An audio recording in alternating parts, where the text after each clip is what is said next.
Curtain touch ಆಗಿ ಮೊದಲು ಬೆಂಕಿ ಹೊತ್ತಿದೆ ಎನ್ನಲಾಗಿದ್ದು, ಕರ್ಟನ್ ಬಳಿಕ ಸೋಫಾಗೆ ಬೆಂಕಿಯ ಕೆನ್ನಾಲಿಗೆ ಹತ್ತಿದಂತೆ ಮನೆಯಲ್ಲಿ ಬೆಂಕಿ ಕಾಣಿಸಿಕೊಂಡ ಬೆನ್ನಲ್ಲೇ ಭಯದಿಂದ ಮಹಿಳೆ ಮಕ್ಕಳನ್ನ ಹೊರಕ್ಕೆ ಕರೆತಂದು ಜೀವ ಉಳಿಸಿಕೊಂಡಿದ್ದಾರೆ ಎನ್ನಲಾಗಿದೆ.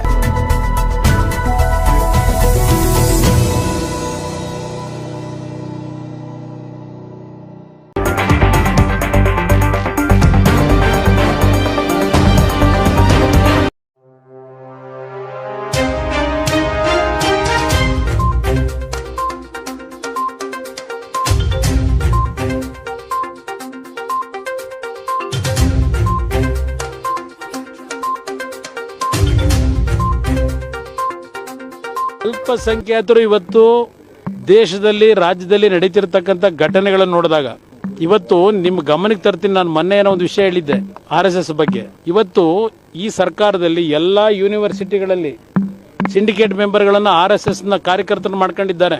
ಇವತ್ತು ಯಾವುದಾದ್ರೂ ಒಂದಲ್ಲಿ ಕೆಲಸ ಆಗಬೇಕು ಅಂದರೆ 1 ಲಕ್ಷ 2 ಲಕ್ಷ ಡಿಮ್ಯಾಂಡ್ ಮಾಡ್ಕೊಂಡು ಕೂತ್ಕೊಂಡಿದ್ದಾರೆ ಸಿಂಡಿಕೇಟ್ ಮೆಂಬರ್ಗಳು. ಯಾವ RSSನ ಕಾರ್ಯಕರ್ತರು ಸಿಂಡಿಕೇಟ್ ಮೆಂಬರ್ಗಳಿದ್ದಾರೆ. ಎಲ್ಲರಿಗೂ ಗೊತ್ತಿರೋ ವಿಚಾರ ಕೇಳ್ಕೊಳ್ಳಿ, ಅದು ಯಾವ ಥರ ನಡೀತಾ ಇದೆ ಅಂತೇಳಿ.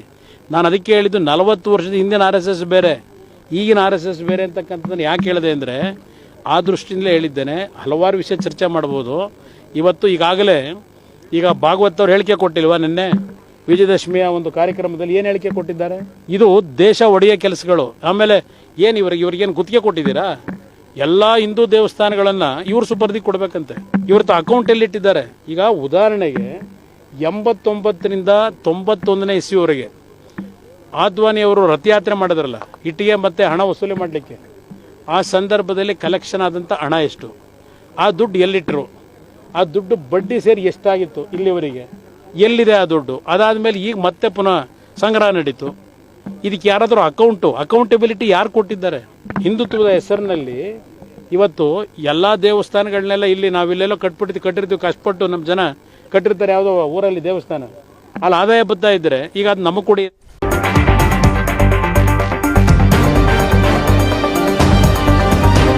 ಮುಸ್ಲಿಂ ಅಭ್ಯರ್ಥಿಯನ್ನ ಸಿಎಂ ಮಾಡಿ ಅಂತ ಎಚ್ಡಿಕೆಗೆ ಸವಾಲು ಸ್ವೀಕರಿಸುತ್ತೇನೆ ಎಂದ ಕುಮಾರಸ್ವಾಮಿ.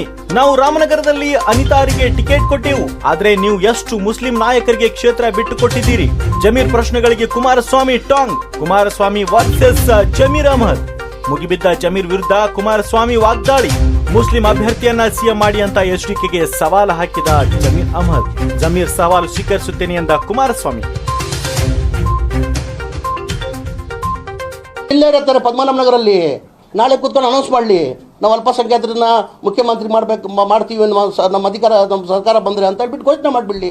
ಆ ಸಮಯ ಬಂದಾಗ ಮಾಡೋಣ ಬನ್ನಿ, ಅವರ ಸಲಹೆನ ಸ್ವೀಕಾರ ಮಾಡೋಣ ಸರ್. ಆ ಸಮಯ ಬಂದಾಗ ಮಾಡೋಣ ಬನ್ನಿ, ಅವರ ಸಲಹೆನ ಸ್ವೀಕಾರ ಮಾಡೋಣ ಸರ್.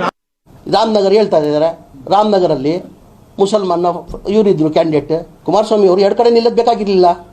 ರಾಮನಗರನೂ ನಿಂತ್ಕೊಂಡ್ರು, ಚನ್ನಪಟ್ಟಣನೂ ನಿಂತ್ಕೊಂಡ್ರು. ಅರೆ ಒಬ್ಬ ಮುಸಲ್ಮಾನ್ ನಿಂತಾನಪ್ಪ, ಒಬ್ಬ ಅಲ್ಪಸಂಖ್ಯಾತಿ ನಿಂತಾನಪ್ಪ, ಅವ್ನು ಬಿಟ್ಕೊಟ್ಬಿಡು ಅಂತ ಬಿಟ್ಕೊಡ್ಬೇಕಾಗಿತ್ತು.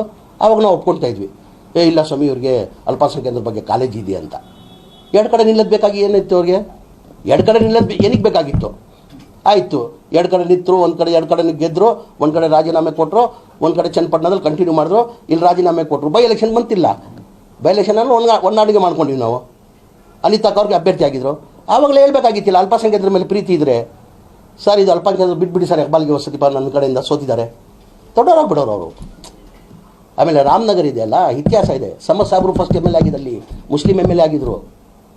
ನನಗ ಪ್ರಶ್ನೆ ಮಾಡೋರು ಈಗ ಅವರವ್ರ ಕ್ಷೇತ್ರಗಳಲ್ಲಿ ಯಾರ್ಯಾರು ಮುಸ್ಲಿಮ್ಸ್ ಬಿಟ್ಕೊಟ್ಟಿದ್ದಾರೆ ಅದು ಹೇಳ್ಬೇಕಲ್ಲ ಅವರು. ನನಗೆ ಉಚಿತವಾಗಿ ಸಲಹೆ ಕೊಡೋರು, ಆ ಸಲಹೆ ಕೊಡ್ತಕ್ಕಂಥ ಅವರವ್ರ ಕ್ಷೇತ್ರದಲ್ಲಿ ಯಾರ್ಯಾರು ಮಹಾನ್ ನಾಯಕರುಗಳು ಬಿಟ್ಕೊಟ್ಟಿದ್ದಾರೆ ಅದನ್ನು ಅಲ್ಲೇ ಉತ್ತರ ಸಿಗ್ತದೆ ಅವರಿಗೆ.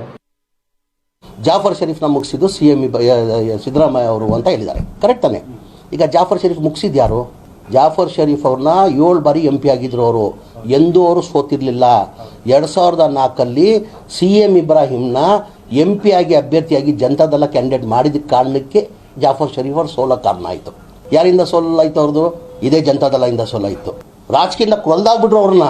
ಆಮೇಲೆ 2008 ಅವ್ರ ಮೊಮ್ಮಗ ಹೆಬ್ಬಾಳಲ್ಲಿ ಅಭ್ಯರ್ಥಿಯಾಗಿದ್ದ, ಕಾಂಗ್ರೆಸ್ಸಿಂದ ಅಭ್ಯರ್ಥಿಯಾಗಿದ್ದ.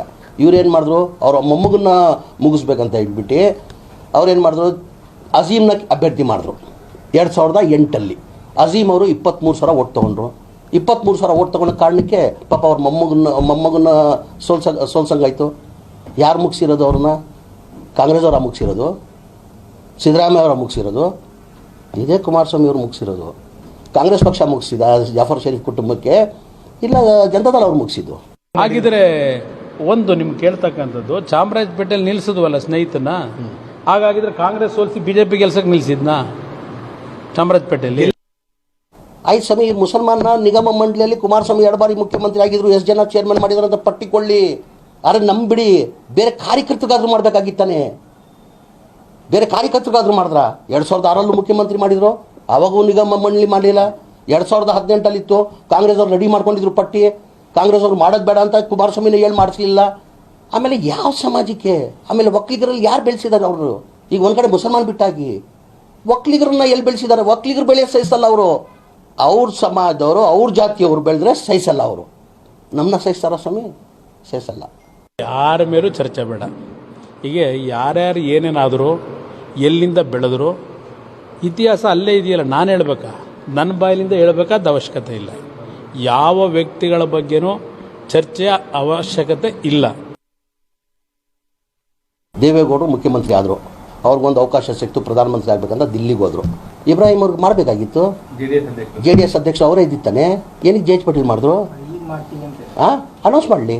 ನಾನು ಹೇಳಿ ಯಾವತ್ತು ಹೇಳಿದ್ದೀನಿ, ಇವತ್ತು ಹೇಳ್ತಾ ಇದ್ದೀನಿ. ಘೋಷಣೆ ಮಾಡಲಿ ಸಭೆ. ನಮ್ಮ ಪಕ್ಷ ಹೈಕಮಾಂಡ್ ಪಕ್ಷ ದಿಲ್ಲಿಗೆ ಹೋಗ್ಬೇಕು ನಾವು. ಇವ್ರು ಇಲ್ಲೇ ಇರ್ತಾರೆ ಪದ್ಮನಾಭ ನಗರಲ್ಲಿ. ನಾಳೆ ಕೂತ್ಕೊಂಡು ಅನೌನ್ಸ್ ಮಾಡಲಿ, ನಾವು ಅಲ್ಪಸಂಖ್ಯಾತರನ್ನ ಮುಖ್ಯಮಂತ್ರಿ ಮಾಡ್ತೀವಿ, ನಮ್ಮ ಅಧಿಕಾರ, ನಮ್ಮ ಸರ್ಕಾರ ಬಂದರೆ ಅಂತ ಹೇಳ್ಬಿಟ್ಟು ಘೋಷಣೆ ಮಾಡಿಬಿಡಲಿ. ಆ ಸಮಯ ಬಂದಾಗ ಮಾಡೋಣ ಬನ್ನಿ. ಅವರ ಸಲಹೆನ ಸ್ವೀಕಾರ ಮಾಡೋಣ ಸರ್. ಆ ಸಮಯ ಬಂದಾಗ ಮಾಡೋಣ ಬನ್ನಿ. ಅವರ ಸಲಹೆನ ಸ್ವೀಕಾರ ಮಾಡೋಣ ಸರ್. ರಾಮನಗರ ಹೇಳ್ತಾ ಇದ್ದಾರೆ, ರಾಮನಗರಲ್ಲಿ ಮುಸಲ್ಮಾನ ಇವರಿದ್ರು ಕ್ಯಾಂಡಿಡೇಟ್. ಕುಮಾರಸ್ವಾಮಿ ಅವರು 2 ಕಡೆ ನಿಲ್ಲೋದು ಬೇಕಾಗಿರಲಿಲ್ಲ. ರಾಮನಗರನೂ ನಿಂತ್ಕೊಂಡ್ರು, ಚನ್ನಪಟ್ಟಣನೂ ನಿಂತ್ಕೊಂಡ್ರು. ಅರೆ ಒಬ್ಬ ಮುಸಲ್ಮಾನ್ ನಿಂತಾನಪ್ಪ, ಒಬ್ಬ ಅಲ್ಪಸಂಖ್ಯಾತಿ ನಿಂತಾನಪ್ಪ, ಅವ್ನು ಬಿಟ್ಕೊಟ್ಬಿಡು ಅಂತ ಬಿಟ್ಕೊಡ್ಬೇಕಾಗಿತ್ತು. ಆವಾಗ ನಾವು ಒಪ್ಕೊಳ್ತಾ ಇದ್ವಿ. ಇಲ್ಲ ಸ್ವಾಮಿ, ಇವ್ರಿಗೆ ಅಲ್ಪಸಂಖ್ಯಾತರ ಬಗ್ಗೆ ಕಾಲೇಜ್ ಇದೆ ಅಂತ. 2 ಕಡೆ ನಿಲ್ಲೋದು ಬೇಕಾಗಿ ಏನಿತ್ತು ಅವ್ರಿಗೆ? 2 ಕಡೆ ನಿಲ್ಲೋದು ಏನಕ್ಕೆ ಬೇಕಾಗಿತ್ತು? ಆಯಿತು, 2 ಕಡೆ ನಿಂತರು, ಒಂದು ಕಡೆ 2 ಕಡೆ ಗೆದ್ದರು, ಒಂದು ಕಡೆ ರಾಜೀನಾಮೆ ಕೊಟ್ಟರು, ಒಂದು ಕಡೆ ಚನ್ನಪಟ್ಟಣದಲ್ಲಿ ಕಂಟಿನ್ಯೂ ಮಾಡಿದ್ರು, ಇಲ್ಲಿ ರಾಜೀನಾಮೆ ಕೊಟ್ಟರು. ಬೈ ಎಲೆಕ್ಷನ್ ಬಂತಿಲ್ಲ. ಬೈ ಎಲೆಕ್ಷನಲ್ಲಿ ಒನ್ನಾಡಿಗೆ ಮಾಡ್ಕೊಂಡಿವಿ ನಾವು. ಅನಿತಾ ಅವ್ರಿಗೆ ಅಭ್ಯರ್ಥಿ ಆಗಿದ್ರು. ಆವಾಗಲೇ ಹೇಳ್ಬೇಕಾಗಿತ್ತಿಲ್ಲ, ಅಲ್ಪಸಂಖ್ಯಾತರ ಮೇಲೆ ಪ್ರೀತಿ ಇದ್ದರೆ ಸರ್ ಇದು ಅಲ್ಪಸಂಖ್ಯಾತರು ಬಿಟ್ಬಿಡಿ ಸರ್, ಹೆಬ್ಬಾಲ್ಗೆ ವಸತಿ ನನ್ನ ಕಡೆಯಿಂದ ಸೋತಿದ್ದಾರೆ, ದೊಡ್ಡವರಾಗ್ಬಿಡೋರು ಅವರು. ಆಮೇಲೆ ರಾಮನಗರ ಇದೆಯಲ್ಲ, ಇತಿಹಾಸ ಇದೆ. ಸಾಹೇಬರು ಫಸ್ಟ್ MLA ಆಗಿದ್ದಲ್ಲಿ, ಮುಸ್ಲಿಂ MLA ಆಗಿದ್ರು. ನನಗ ಪ್ರಶ್ನೆ ಮಾಡೋರು ಈಗ ಅವರವ್ರ ಕ್ಷೇತ್ರಗಳಲ್ಲಿ ಯಾರ್ಯಾರು ಮುಸ್ಲಿಮ್ಸ್ ಬಿಟ್ಕೊಟ್ಟಿದ್ದಾರೆ ಅದು ಹೇಳ್ಬೇಕಲ್ಲ. ಅವರು ನನಗೆ ಉಚಿತವಾಗಿ ಸಲಹೆ ಕೊಡೋರು, ಆ ಸಲಹೆ ಕೊಡ್ತಕ್ಕಂಥ ಅವರವ್ರ ಕ್ಷೇತ್ರದಲ್ಲಿ ಯಾರ್ಯಾರು ಮಹಾನ್ ನಾಯಕರುಗಳು ಬಿಟ್ಕೊಟ್ಟಿದ್ದಾರೆ ಅದನ್ನು